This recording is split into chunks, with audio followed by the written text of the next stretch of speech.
I'm Lieutenant Williams, a police officer attached to the Juvenile Division. I'm on my way to Monroe Junior High School to talk to a group of young people. That looks innocent enough, doesn't it? Lots of young people hitchhike. Seems like a good way to get from one place to another. But sometimes there are dangers involved that never meet the eye. Let's take the case of Jimmy Barnes. Jimmy played baseball all afternoon and he didn't feel like walking home, so he decided to thumb a ride.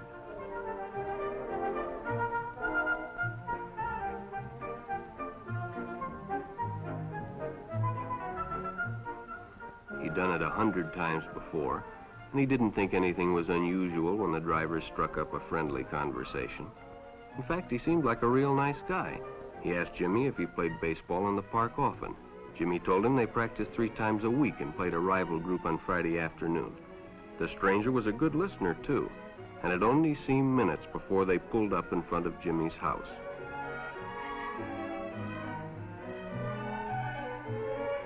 When Jimmy got out, the stranger gave him a friendly pat. Then he told him he'd see him again, as he always drove by the park on his way home.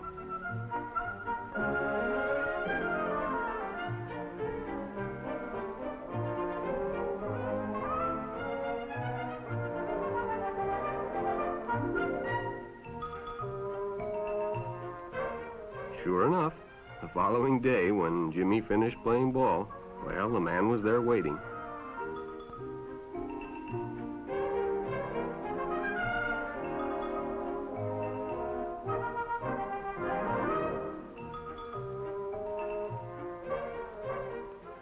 They stopped at a drive-in, and the stranger treated him to a Coke. During their conversation, he told several off-color jokes, but Jimmy had heard others before, and, well, it made him feel big to so easily win the confidence of an older person.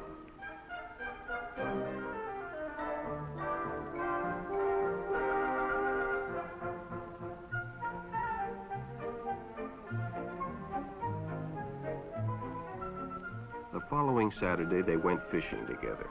By now, they were using first names. Ralph said it was more friendly.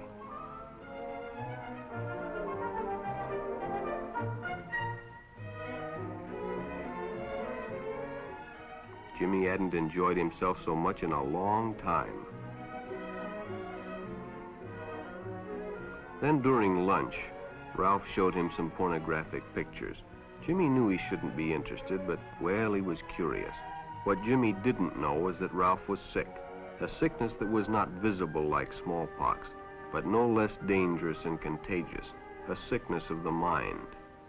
You see, Ralph was a homosexual, a person who demands an intimate relationship with members of their own sex. But by now, Jimmy felt a fondness for Ralph, and they continued to go places together. Ralph was generous and took Jimmy many interesting places and did many nice things for him. He bought presents and even gave him money, but payments were expected in return. You see, Jimmy hadn't recognized Ralph's approach soon enough. When Ralph first asked Jimmy to go fishing alone, he should have discussed it with his parents or teacher. Finally, Jimmy told his parents, and they reported it to the juvenile authorities. Ralph was arrested, and Jimmy was released on probation in the custody of his parents. But all homosexuals are not passive. Some resort to violence, as in the case of Mike Merrick.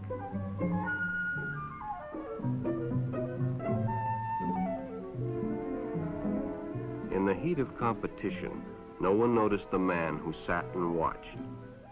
And when the game broke up and the others left, Mike decided to stay and practice a little longer.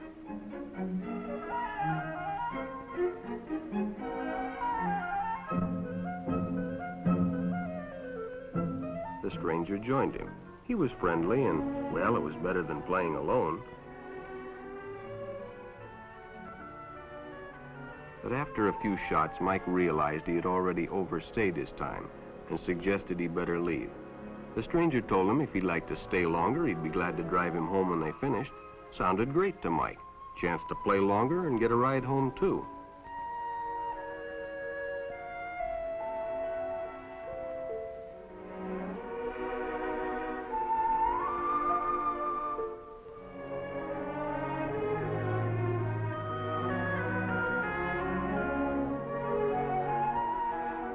When they finished, the stranger told him he'd make a fine player someday if he got lots of practice.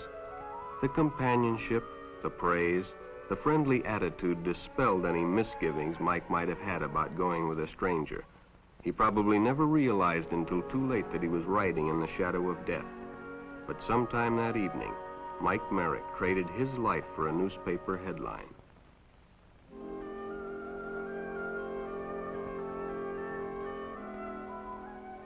As Denny and Jerry got the papers ready for Jerry's afternoon delivery, they only casually noticed the two boys that raced by in the afternoon traffic, and they didn't pay much attention to the car that drew up shortly afterwards until the man called them over.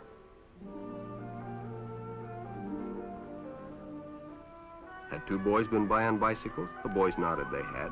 Could they recognize them if they saw them again? Well, Denny guessed he could. Then hop in, the man said. Those are stolen bikes. Without giving it another thought, Denny got in and the car sped away. Jerry watched. He'd been told many times, if a friend got in a car with a stranger, to write down the license number. It didn't seem to apply, but, well, fortunately, he marked it down.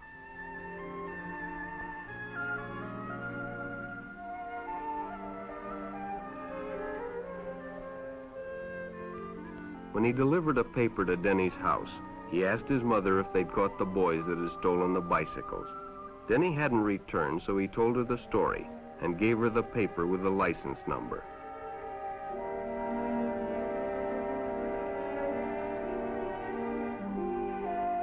Being a careful parent, she decided to call the police. Jerry supplied the necessary information, and the stranger's car was quickly spotted. It was a good example of how important it is to always get the license number and description of any stranger who takes a young person off alone, no matter what they tell you.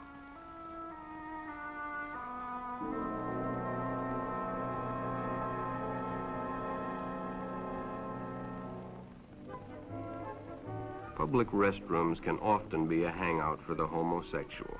Bobby and his friends hadn't noticed the man who had been in the restroom when they changed, and as it was late, he suggested they take the shortcut under the pier, but the others preferred to take the more traveled way home.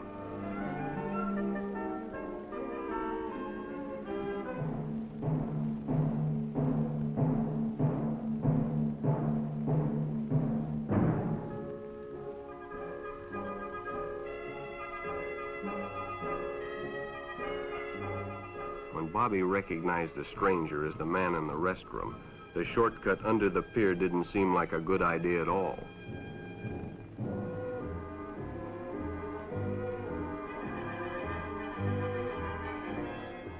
After all, it's more fun to stay with your friends anyway. Bobby had made a wise decision. It may have saved his life. The decision is always yours, and your whole future may depend on making the right one. So no matter where you meet a stranger, be careful if they are too friendly, if they try to win your confidence too quickly, and if they become overly personal. One never knows when the homosexual is about. He may appear normal, and it may be too late when you discover he is mentally ill. So keep with your group, and don't go off alone with strangers unless you have the permission of your parent or teacher.